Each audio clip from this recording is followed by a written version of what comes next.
Une pauvre petite fille répare la Mustang d'un millionnaire. Quand il voit la bague à son doigt, des révélations choquantes surgissent. À la frontière entre le monde du luxe et de l'oubli, la voiture d'un milliardaire tombe en panne. En rencontrant une fillette portant l'ombre d'un passé oublié, il se retrouve face à un secret que sa famille a enfoui depuis 15 ans. Ce n'est pas une histoire de miracle, mais de vérité qui trouve toujours son chemin, et de mensonge qui finit toujours par éclater. Avant de commencer le récit, écrivez dans les commentaires de quelle partie du monde vous regardez aujourd'hui. Jack Reynolds n'aimait pas s'arrêter, surtout dans ce genre d'endroit. La voiture sursauta, toussa, clignota sur le tableau de bord et s'éteignit. La moule noire, devenue pour lui une sorte de bouclier roulant contre la vie, s'immobilisa comme pour lui montrer un doigt d'honneur. Du coin de l'œil, il aperçut, route brisée, câbles pendants, maisons délabrées. Un quartier où, disait-on, même les chiens se barricadaient la nuit. Il descendit, souleva le capot. Tout paraissait comme toujours quand on n'y comprend rien, même si l'on possède 5 entreprises de technologie. Votre voiture est morte, dit une petite voix à côté. Il sursauta. À portée de bras se tenait une fillette. Elle paraissait avoir 9 ans. Sa veste était tachée d'huile, une vieille écharpe autour du cou, mais ses yeux ne montraient ni peur ni gêne. On dirait un court-circuit. J'ai un tournevis. Jacques commença une phrase sans savoir comment la finir. J'aide Matthew à l'atelier, dit-elle. Il dit que j'ai du flair pour l'électricité. Voulez-vous que je regarde? Elle sortit un vieux tournevis de sa poche. Tandis qu'il hésitait, la fillette était déjà devant le capot. Attends, protesta-t-il. Ne vous inquiétez pas, je ne vais rien abîmer. Ce n'est pas la première fois. Elle lui adressa un sourire rapide. Sinon, Matthew ne me ferait pas confiance. Ces mots frappèrent Jacques. Il s'approcha. En l'observant manipuler les fils avec dextérité, il remarqua un détail troublant. Une bague. Fine, en or, sertie d'un rubis, très ancienne, avec de petites gravures sur le côté. Il la connaissait. Trop bien. C'était la bague de Lily. 15 ans plus tôt, il l'avait offerte à sa petite sœur, celle dont on avait dit qu'elle était morte d'une infection. Il était adolescent. Il se souvenait qu'elle l'aimait et la portait chaque jour. Impossible de se tromper. Il y avait 2 bagues identiques. L'autre, sa mère Olivia la gardait sous son oreiller jusqu'à sombrer dans la folie de chagrin. « Où as-tu trouvé cette bague, Charlotte ?» demanda Jacques brusquement. La fillette sursauta mais ne s'effraya pas. Elle regarda sa main. « Je l'ai toujours eue. Je ne sais pas d'où elle vient. C'est juste à moi. » Elle se tut, puis ajouta. « Parfois, je rêve d'une femme qui chante. » Elle dit, « Lily, dors. » Les tempes de Jacques se serrèrent. « Comment t'appelles-tu »« Émilie. »« Juste Émilie. » Jacques scruta son visage. Trop de ressemblance. La ligne fine du menton. Le même grain de beauté que Lily avait près de l'oreille. « Et ton nom de famille ?»« Je ne sais pas. Je n'ai pas de papier. J'étais à l'orphelinat jusqu'à 8 ans. Puis Matthew m'a recueilli. Il dit que je ne ressemble pas aux autres. Il dit souvent que je suis vrai. » Un éclair traversa l'esprit de Jacques. « Tu peux me montrer où tu vis ?» Elle hésita, puis hocha la tête. « Seulement si vous ne faites pas de mal à Matthew. C'est un homme bien. C'est ma famille. » Jacques ne répondit pas, ferma le capot. À cet instant, il comprit que sa vie venait de basculer. Vers un monde où la vérité était restée enfermée, où la sœur qu'il croyait morte pouvait être vivante, et où l'enfant à ses côtés détenait la clé non de la voiture, mais du mensonge dans lequel toute sa famille vivait. Il se tenait devant la porte d'un vieux garage, la gorge serrée. Le quartier était pauvre, mais pas mort. Ici vivaient ceux que personne n'écoutait plus, ceux qui n'avaient pas de nom mais gardaient leur dignité. Émilie le guida par des ruelles, lui montra un raccourci près d'une clôture brisée et désigna un bâtiment bas à l'enseigne écaillée, « Garage Matthew ». Elle poussa la porte sans frapper. « Matthew » cria-t-elle. « Salut.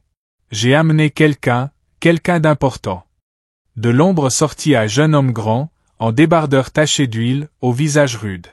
Mais ses yeux n'exprimaient ni menace, seulement de la fatigue et une chaleur discrète. Quand il regarda Émilie. « Tu as encore tiré quelqu'un d'affaire. » « Oui, » dit-elle en souriant. La voiture est tombée en panne. J'ai un peu aidé. Matthew posa ses yeux sur Jacques. Une seconde de silence, une légère tension. Je ne suis ni voleur ni journaliste, dit Jacques. Je veux seulement parler. Matthew s'approcha. Il sentait que Jacques disait la vérité, mais restait prudent. J'ai recueilli Émilie il y a presque un an. C'était une des petites les plus étranges que j'ai vues. Personne n'en voulait, mais elle semblait tout retenir, sauf avec des mots. Quel papier a-t-elle? Demanda Jacques. Aucun. Pas d'acte de naissance, pas de dossier médical. On a dit qu'on l'avait trouvée devant l'orphelinat à 3 ans. On lui a donné son prénom là-bas. Tu as fait un test ADN? Pourquoi? Je ne suis pas son père et je ne prétends pas l'être. Je ne pouvais juste pas la laisser là-bas. Elle faisait des cauchemars terrifiants. Elle se réveillait en criant, « Ne m'emmenez pas. Pas encore. » Jacques s'assit. Une douleur se brisa dans sa poitrine. Il prit son téléphone, ouvrit sa galerie, descendit jusqu'à une vieille photo. Lily, à 4 ans. On y voyait 2 enfants, Lily et sa sœur jumelle, Sophie. Sophie était morte bébé, malade. Lily avait disparu à 5 ans. Il montra l'image à Émilie. « Tu connais quelqu'un ici ?» Elle regarda, et une étrange émotion traversa son visage, comme si quelque chose avait claqué dans sa poitrine. « Je ne sais pas, mais je suis triste. »« Pourquoi ?»« Parce que c'est toi, » répondit Jacques doucement. « Il y a 15 ans. » Il raconta tout, la mère hurlant qu'on lui avait enlevé ses filles, le père persuadant tout le monde qu'elle était folle, la bague qu'elle gardait sous l'oreiller et celle qu'il avait offerte à Lily le dernier jour à la maison. « Tu étais ma sœur, » dit-il d'une voix basse. « Tu le es toujours, Lily. » Mais la fillette secoua la tête. « Je ne suis pas Lily. Je suis Émilie. » Et à cet instant, il comprit, elle ne s'accrochait pas au passé, n'attendait pas de retour dans une famille disparue. Elle avait peur qu'on lui arrache ce qu'elle avait déjà. Matthew la serra dans ses bras. Elle ne devait pas revivre ça. « Si vous vous trompez, je ne me tromperai pas, demain nous ferons l'ADN, » dit-il, puis il ajouta autre chose. Il sortit une vieille enveloppe. À l'intérieur, une lettre de leur mère écrite des années auparavant, trouvée parmi ses affaires. Elle y décrivait « Lily a une éraflure sur le côté gauche du cou, congénitale, comme la mienne. Juste la sienne. » Jacques la montra à la fillette. Matthew n'eut pas le temps de répondre. Émilie retira elle-même son écharpe. L'éraflure était là, la même forme, la même courbe. Personne ne parla, seulement les respirations et le bourdonnement de la rue au dehors. Plus tard, quand Jacques quitta le garage, il s'arrêta, prit du vide-poche une chose qu'il avait gardée pendant des années, une photo des 3, lui, leur mère et Lily, prise la veille de sa disparition. Il n'aurait su expliquer pourquoi il l'avait conservée, mais maintenant il comprenait. Il avait toujours su que Lily était vivante, il ne voulait tout simplement pas y croire pour ne pas devenir fou. Maintenant il y croyait. Et maintenant il savait qui lui avait fait ça. Son père. Un homme qui n'avait pas le droit d'ôter aucune des vies qu'il avait brisées. Jacques s'assit dans le fauteuil en cuir de la maison familiale. Dans cette maison, chaque siège, chaque porte, chaque geste rappelait Richard Reynolds. Le père dont la voix orchestrerait action en bourse, juge, ministre de la Santé, et ce qu'il était advenu de Lily. Un portrait de famille ornait le mur, lui, Richard, leur mère et Lily. À l'époque elle était encore là. La nuit où l'obscurité n'avait pas encore commencé. Jacques regardait ce portrait enfant puis d'un autre œil maintenant. Le regard du père. Le sourire crispé de la mère, tenant la fillette serrée contre elle comme si ce n'était pas vraiment son choix. Il savait que dans cette maison se trouvaient des réponses. Il restait à trouver ceux qui les avaient cachés. « J'ai besoin d'un avocat en qui je peux avoir confiance, » dit Jacques en entrant dans le bureau de Victoria. « C'est un compliment, ou un problème. C'est un défi. J'ai une sœur que je croyais morte depuis 15 ans. Maintenant je sais qu'elle est vivante. J'ai le sentiment que sa disparition n'était pas un accident. Tu veux déchirer le voile sur la famille Reynolds? Je veux savoir comment on l'a cachée, qui a signé les papiers, qui a donné l'ordre. » Victoria soupira. Elle n'était pas seulement son avocate, elle était aussi sa fiancée, et elle savait que lorsqu'ils se mettaient en route, il n'y avait plus de retour possible. Ils commencèrent par les archives. L'ancien orphelinat fermé en périphérie de la ville avait été détruit 3 ans plus tôt. Mais il restait des copies de documents réalisés par une ancienne infirmière, une femme nommée Sarah Moore. Victoria la trouva dans une maison de retraite. Sarah tremblait en les voyant. « Je savais que quelqu'un viendrait, » murmura-t-elle. « Nous cherchons une fillette qui a disparu, » dit Jacques. « On l'a déclarée morte. » Sarah se cacha le visage dans les mains. « On m'a payé. Alors je pensais que c'était juste un placement via des relations. Puis est venu un homme, sans se présenter, qui a dit que la fillette ne devait pas exister, sinon beaucoup de choses s'écrouleraient. Il a dit son nom. Non, mais il avait des yeux. Comme les vôtres ? Les mots frappèrent Jacques. Il sut qu'elle parlait de Richard, son père. La même soirée, ils rendirent visite à leur mère, Olivia. La femme que l'on avait déclarée folle depuis 15 ans était assise près de la fenêtre, cheveux grisonnants, mains tremblantes, mais pas de folie dans le regard, seulement un silence trop long. « Tu me crois, mon chéri ?» demanda-t-elle quand Jacques entra. « Oui, » répondit-il. « Je l'ai vue, Émilie, elle est vivante ? Et c'est Lily ?» Olivia ferma les yeux. 2 larmes roulèrent sur ses joues. « Je me souviens qu'on m'a dit que Sophie était morte. J'ai hurlé parce que je savais, pas Sophie, Lily. Ils l'ont emportée la nuit et ont dit qu'elle était tombée malade et n'avait pas survécu. Mais je l'ai vue parler à Richard avec quelqu'un, et puis les papiers ont disparu. Pourquoi ne l'as-tu pas dit plus tôt ? Je l'ai dit. Personne ne m'a cru. Il m'a enfermé, m'a traité de folle à force de chagrin. Ensuite la clinique, le procès, le diagnostic, l'isolement. » Olivia hocha la tête en prononçant le nom de Sophie, elle était morte d'une vraie maladie. Mais Richard avait compris qu'il pouvait exploiter la mort de l'une pour cacher l'autre. Pourquoi ? Parce que Lily se souvenait, elle se souvenait de choses qu'il valait mieux qu'on oublie, ses gestes, ses menaces. Et il savait qu'un jour elle parlerait. Une tension parcourut tout le corps de Jacques. Ce n'était pas de la colère, c'était de l'horreur. Son père n'était pas seulement cruel, il était monstrueux. Cette même nuit, Victoria apporta les résultats de l'ADN. Concordance à 99,9%. Émilie et Lily. Il n'y avait pas d'erreur possible. Jacques resta silencieux. Devant lui s'étalaient photos, papiers, l'enregistrement de Sarah, la lettre de leur mère et la bague désormais posée dans sa paume. Il ouvrit son ordinateur et composa un numéro. Matthew, salut, c'est Jacques. Je viens demain. Il faut que je parle à Émilie. Je savais, dit Matthew, mais j'avais peur d'y croire. Maintenant il restait la dernière étape, le démasquer. Ce sera dangereux, prévint Matthew. Je ne suis pas seul. Je suis avec elle, et pour elle je brûlerai tout ce qui empêche la vérité. Le lendemain matin, Jacques ouvrit l'ancien coffre-fort du bureau paternel. La clé fonctionnait encore. À l'intérieur, une enveloppe monogrammée RR contenait des copies de documents, un acte de décès au nom d'une fille appelée Elisabeth, signé Sarah Moore. Mais le vrai nom, barré, laissait apparaître, en lettres fines, Lily Olivia Reynolds. Jacques ferma les yeux. Il avait maintenant toutes les pièces du puzzle. Il ne restait qu'une chose, dire la vérité pas seulement à lui-même, mais à tous. La salle était parfaite, lustres comme des pièges de cristal, serveurs comme des ombres. Tout était sous contrôle. C'était le gala annuel de la Fondation Reynolds, le rituel sacré de l'élite de la ville. On y faisait des dons, des affaires, on souriait en choisissant soigneusement ses interlocuteurs. Sur la scène, comme toujours, devait parler Richard Reynolds. Mais ce soir-là, quelque chose allait dérailler, et personne ne savait encore à quel point. Dans la salle, Jacques se tenait contre un mur, évitant la scène et les regards. Victoria était à ses côtés, une clé USB dans son sac contenant l'aveu filmé de Sarah, l'analyse ADN, les documents, les photos, tout ce qui avait été caché. Il savait qu'il n'y avait pas de retour en arrière. Matthew était assis près de la sortie, Émilie sur ses genoux, tenant sa main.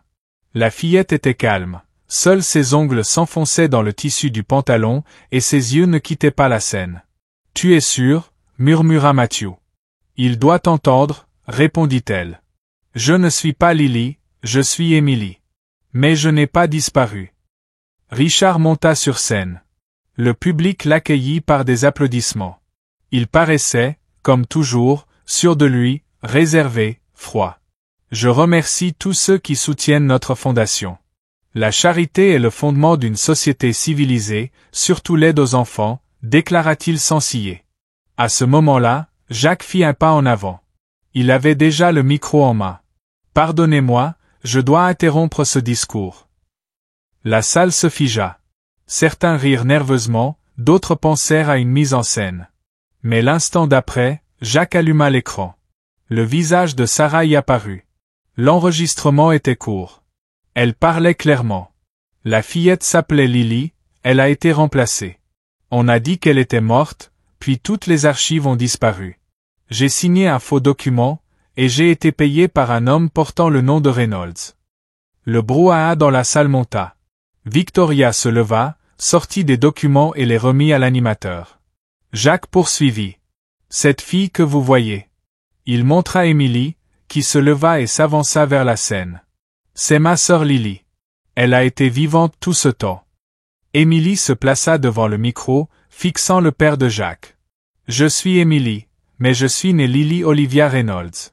Vous avez dit que j'étais morte. Vous avez effacé mon nom, ma voix, mais je ne suis pas morte. Je suis vivante.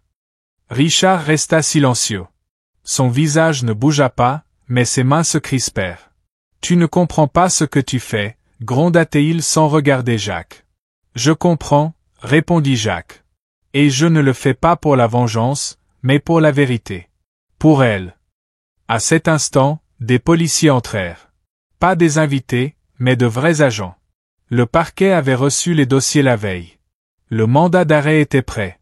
Richard Reynolds, vous êtes en état d'arrestation pour enlèvement, falsification de documents et obstruction à la justice. Il ne résista pas, se contenta de fixer Jacques. Tu crois m'avoir brisé? Non, rétorqua Jacques. Tu t'es brisé toi-même. Je n'ai fait qu'ôter ton masque. Quand on l'emmena, la salle resta muette. Pas d'applaudissements, seulement des murmures, des regards. Les gens qui l'avaient côtoyé pendant des années se détournaient. Le masque était tombé, et dessous se révélait un monstre. Sur scène, il ne restait que Jacques, Victoria et Émilie. Je ne vous demande pas de croire tout de suite, dit Jacques. Mais je vous demande de regarder dans les yeux l'enfant que l'on a caché au monde et de vous demander, pour qui êtes-vous ici aujourd'hui? Dans le couloir plus tard, Matthew attendait avec une veste. Émilie s'approcha, il s'agenouilla. Elle le serra dans ses bras. Tu n'étais pas obligé de rester avec moi, murmura-t-elle. Mais j'ai choisi de rester. Et je serai toujours là. Jacques, adossé au mur, paraissait serein. Pour la première fois depuis des années, vraiment. Victoria lui prit la main. Tu as accompli l'impossible. Non, répondit-il. J'ai seulement cessé de me taire. Un mois passa depuis la révélation. Les médias disséquaient chaque détail, mais la réalité était plus silencieuse que les gros titres. Personne ne savait ce que c'était que de se réveiller et de réaliser que sa famille n'était qu'un mensonge, que ceux qui auraient dû protéger avaient enfermé les portes. Mais maintenant, tout était différent. Lentement, douloureusement. Authentique.